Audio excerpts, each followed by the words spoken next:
Jordan Peterson, one of the guys I'm really into, he's got like one of his rules for life is make friends with people who want the best for you. And so it's one of the things I've been trying to implement very actively in my life currently. And I've run into this block, or just kind of had this realization that like is blocking me from doing that adequately, is that how I interact with women, and that I'm able to find women that want the best for me. That's actually not been a huge problem. It's that I've been using women to fill roles that they aren't necessarily for. And when I mean women, I mean romantically involved with women. Like, there's a lot of roles that men need to fill, or they're going to fill far better than a woman, or that you're romantically involved with will.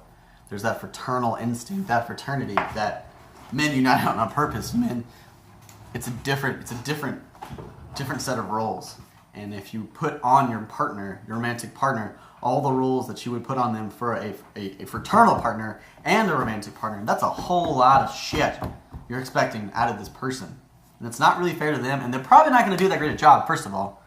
And on top of that, I found that I often settle, and I'm far more afraid of taking risks and moving forward and leaving relationships when I need to, or making new ones when I need to, because I don't have this base.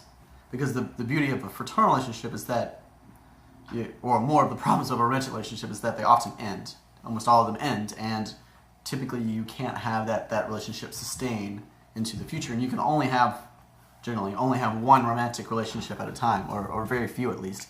You can have more fraternal relationships at the same time, and they're going to transcend, and they can maintain far past the time the romantic relationships will. So if I realized that I don't have this base, I haven't focused on developing this base of male relationships that are there, that will protect me from things, and that do certain roles far better than the romantic relationship can. And I'm putting way too much pressure on the romantic relationship.